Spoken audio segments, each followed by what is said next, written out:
Okay, hello everybody and welcome back to Salford York Street.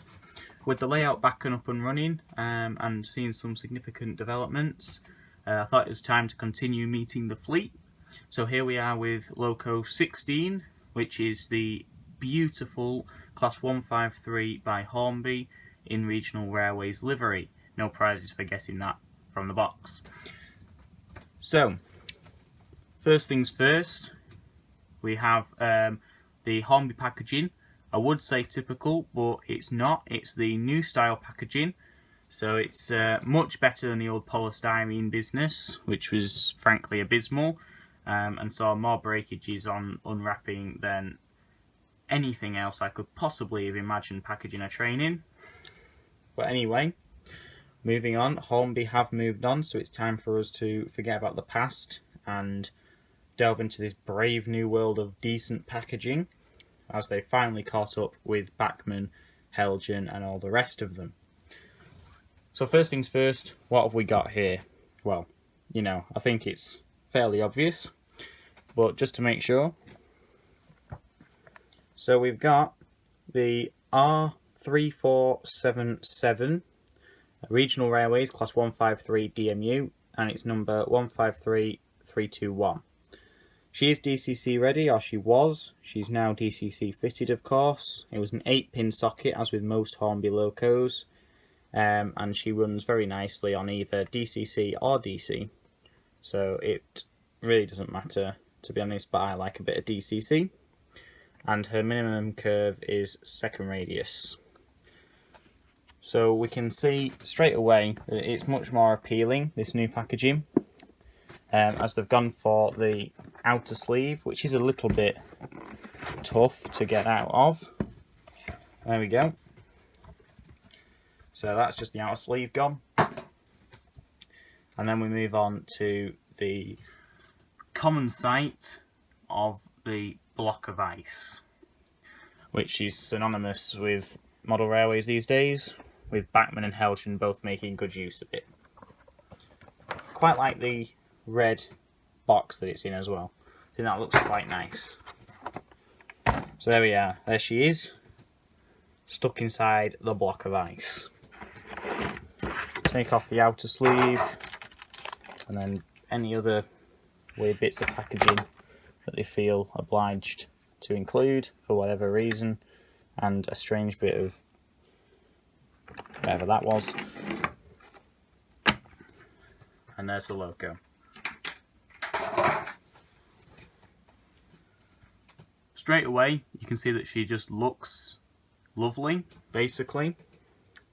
But before we move on to the loco herself, which from this angle does look a bit like a normal carriage, it has to be said, we should probably look at the box for information on the 153s themselves. So this is a nice thing Hornby include on the rear of the outer sleeve. There's a bit of information on the Class 153. Some blueprint type things there of the ends, roof and side, and whatever that is. So here we are. They were built originally as 155 super sprinters, of course, and then because they were pretty rubbish, they were replaced by 156s, 158s and all that sort of thing, and converted into single car 153s. There were 70 built of the 153s, between 1991 and 1992, and they were built, as you can see, in Kilmarnock, so they're Scottish in origin, and they are now still very common on the national network, running at speeds of up to 75 miles an hour. So if we come to this end, you can see, oh my goodness, it has a front. It's actually a locomotive, not just a coach, and she does look, from this sort of angle, very, very nice indeed. Straight away on the front, you can see there that she does have a snowplow fitted and the dummy coupler just in there. They are fitted straight from the box. I've not touched it at all, but I think there are NEM couplings included in the accessory pack, though I could be mistaken, but I'm pretty sure there are. So you can fit them if you want. Don't know if I can show you, but under there is an M pocket or dovetail connection to which you can connect a coupling if you do want to work them in multiple or with other sprinters or similar. Of course, staying on the ends, there are lights, directional lighting on both ends, and you can see that the detail as well is very, very nice. It's worth pointing out though that there are no cab lights or carriage lighting, which is a bit of a shame, but Hornby do seem to have a bit of a problem with lights, so I suppose we should be thankful that it does at least have directional lighting. You can see the destination board there is Crewe, and on the other end it's Derby. You've got lovely British Rail electricity stickers applied to the windows, running number just there under that window there on the right, and even the little class card sort of thing under the lights. So the ends are superbly detailed. We've got the orange strip above the absolutely gorgeous Regional Railways livery with the blue, white and sort of dirty white stripes going along the body. I do love the Regional Railways livery, as you'll probably know. I do have my Regional Railways 37 as well, with a couple of coaches. So when I saw the 153, couldn't resist. 88 quid from Hatton's, bought in December 2016, so a while ago, but still has that feeling of being a new loco. Still get excited when she's on the tracks. Inside, don't think you can see, but she is fully detailed on the inside as well, with all the seats and everything, which is excellent. The livery is beautiful and crisp. The rivets are absolutely everywhere. Just drag your thumb along the side, you can even see them there, I think, on the camera. There's rivets left, right and centre, you can't escape them even on the roof. You've got the lovely gangways at the end as well, with the door on the inside. And the handle as well, you can actually feel the handle on the door, just in there. So, it is a very well detailed model, with plenty of features, very realistic as well. If only my layout was a bit more completed, you would really be able to see just how realistic the 153 is. The motor is a tiny little thing just in here, where the toilet and luggage compartment would be, which means that it doesn't protrude into the main cabin at all, which is excellent. Hornby do have a speciality in that. Bachmann, I know, did struggle with that for a while, so Hornby are leading the way in that front. Now, it's quite difficult if you do have a problem on the motor bogie, because underneath the body, you've got a circuit board just in the top where the DCC socket is and everything. So you have to remove that if you want to get to the motor, and then you have to unclip the bogie, which I found to be ridiculously difficult and ridiculously annoying as well. It took me quite a long time to get that off and finally get to the motor, where one of the pickup wires came loose, which seems to be a recurring theme with some locos. But having said that, it's secure, she's fixed now, and nothing's broken or anything like that. Though you do just want to watch these little steps on the bottom here. They're fairly easy if they do break off to replace and put back in, but you do want to be careful because they're quite fragile and they do come off quite easily. But I'll let you be the judge of how good this loco looks, and more importantly, of course, how well this loco runs. So without wasting any more time on niggly little details, let's get her on the track and running around the newly refurbished layout. So I'll be back in a moment once I've sorted the controller and got it ready. Okay, so here she is. I'll just turn the lights on. There we are. They've put into reverse. There's the red lights, nice and bright as well, which is nice. And then back to forwards. And then let's get her going. See that lovely slow start. So straight from the word go, you can see that she runs very nicely indeed. Very smooth, fairly quiet as well, which is nice. And just glides along the track, easy as anything. It's a lovely mechanism from Hornby as usual. See as she comes through. See the lights just on the back there. Handles the points with ease as well.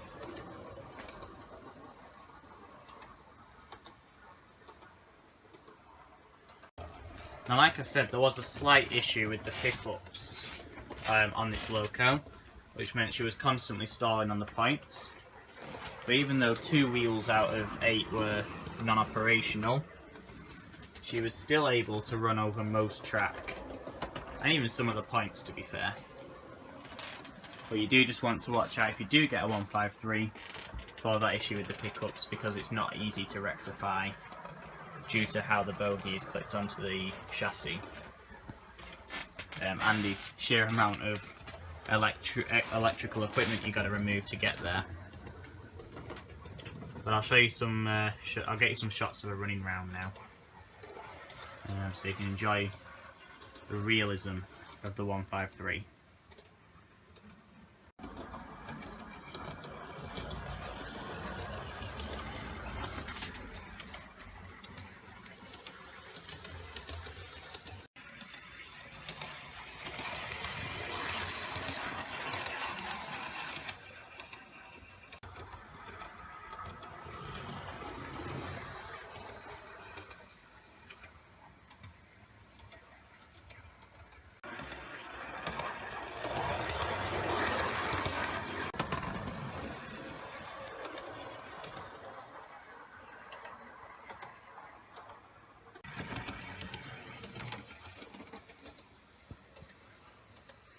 So if I just try and bring her to a stop now,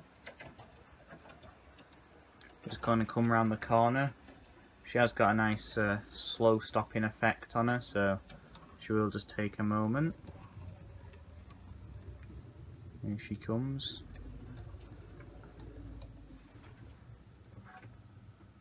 And then if we get her to go as slow as she can, see that she's pretty good at that as well.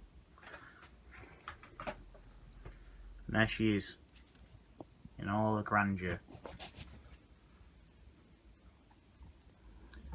Has to be said that the 153 is a very special model indeed. And if you haven't got one, I think it's about time that you went out to the model shop and bought it. I know this particular version is still in the Hornby catalogue and should still be available from most retailers. I think there's also a GWR liveried version one available, which is very nice. I can't say I haven't been tempted myself. And I think there's also a Central Trains one with East Midlands branding available as well. So yeah, certainly try and get your hands on a 153 if you can. And I'll go and get the pedestal now, so that you can have a proper look round and see anything you want to see. Okay, so here she is on the pedestal. I'll just give you a nice close view so that you can have a proper look. So I'll shut up for a bit. Start the front.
And there she is. So thank you very much for watching, everybody. Hope you've learnt something, or enjoyed it at least. And please reflect your opinion of the video with a like or a dislike, as always, just for the feedback. And if you have any questions, queries, general statements, or feedback, or anything you'd like to give, please leave it in the comments, and I shall respond with the necessary words or actions. So thank you very much, everybody. Enjoy the rest of your day, and thank you for watching. Bye.